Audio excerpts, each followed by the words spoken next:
স্বাগত news 24 global টাইমে। দর্শক, বিশ্বের নানা প্রান্তের খবর নিয়ে আপনাদের সাথে আছি আমি ফয়সাল মাহমুদ।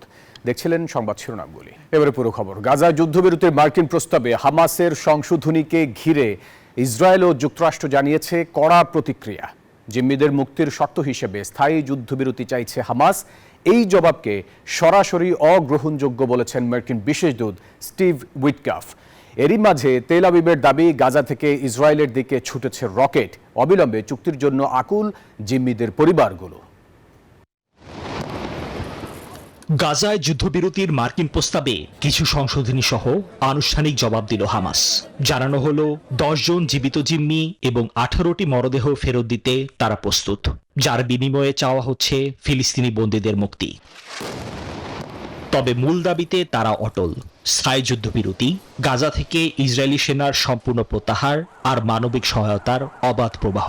60 দিনের দীর্ঘ যুদ্ধবিরতিতে ধাপে ধাপে জিম্মি ছাড়ার প্রস্তাব তাদের। হামাসের আশঙ্কা, মার্চের মতো আবারও প্রতিশ্রুতি ভেঙে ফের হামলায় নামতে পারে ইসরায়েল। সেই তিক্ত অভিজ্ঞতা থেকেই এবার এই সাবধানী পদক্ষেপ। প্রতিশ্রুতির ফাঁদে আর পা দিতে নারাজ তারা।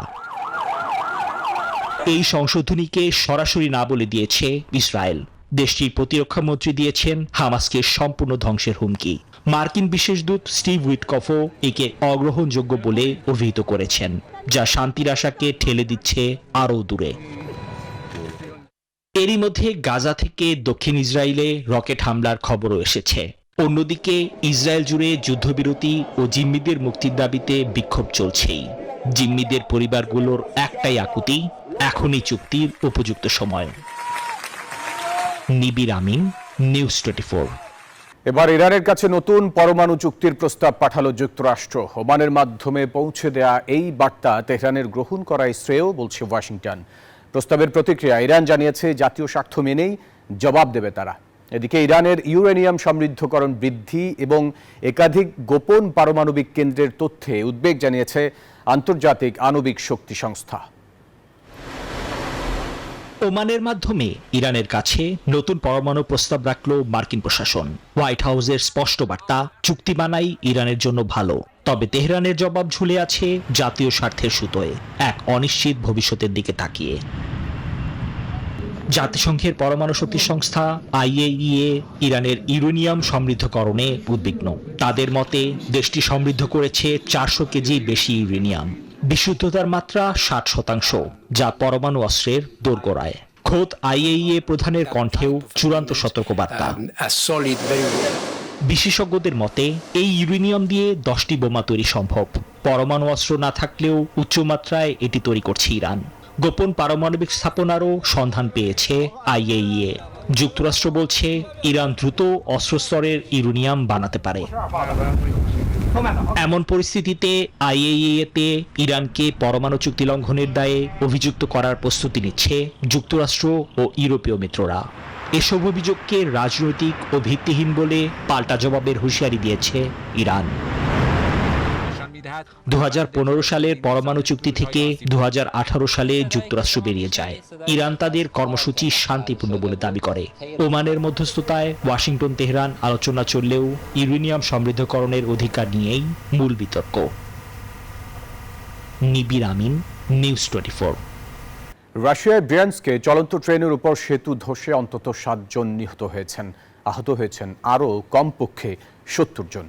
শনিবার এই দুর্ঘটনা ঘটে, চলছে উদ্ধার তৎপরতা। আহতদের স্থানীয় হাসপাতালে চিকিৎসা দেওয়া হচ্ছে। তাদের মধ্যে কয়েকজনের অবস্থা আশঙ্কাজনক। এই ঘটনায় ইউক্রেনের দিকেই অভিযোগের তীর রাশিয়ার, যদিও তা নাকচ করেছে কিয়েভ।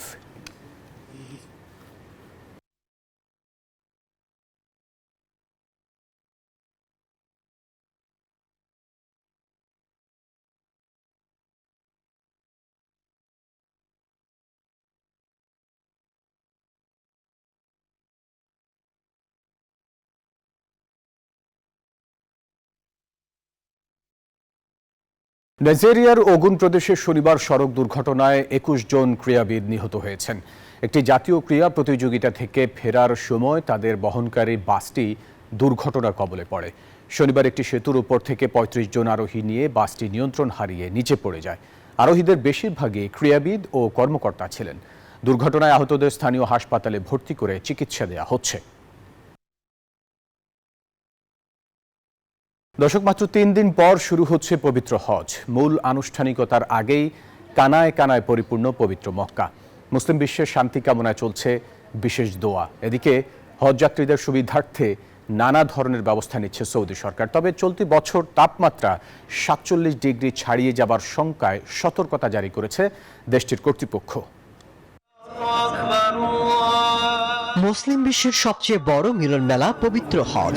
সারা বিশ্বের ধর্মপ্রাণ মুসল্লিরা দলে দলে যাত্রা শুরু করেছেন পবিত্র ভূমির উদ্দেশ্যে। এরই মধ্যে 10 লাখের বেশি মুসল্লি দেশটিতে পৌঁছেছেন। আর চলতি বছর হজ যাত্রীর সংখ্যা ছাড়াতে পারে 18 লাখ। প্রার্থনা শেষে মহান আল্লাহর সান্নিধ্য কামনা করছেন অনেকে। বিশ্বের শান্তি কামনায় মহান আল্লাহর নিকট দুহাত তুলে দোয়া করছেন। জীবনের শেষ ইচ্ছে পূরণে অনেকে মহান আল্লাহর কাছে শুকরিয়া আদায় করছেন।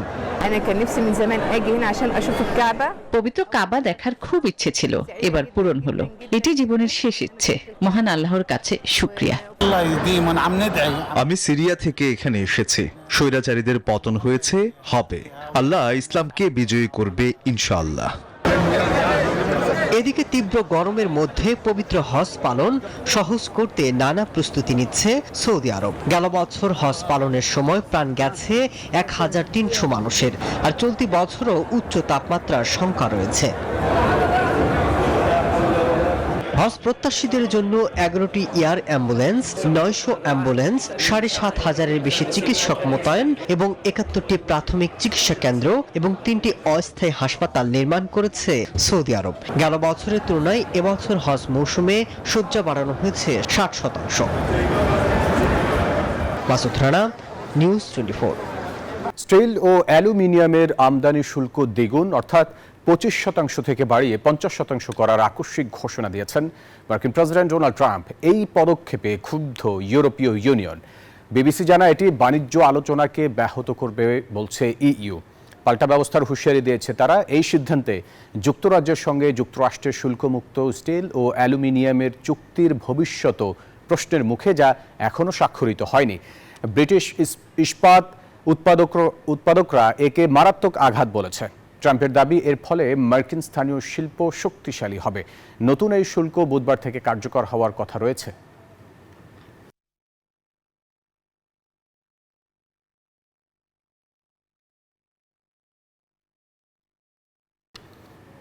দর্শক, ছিল নিউজ 24 গ্লোবাল টাইমে। এতক্ষণ সাথে থাকার জন্য ধন্যবাদ সবাইকে।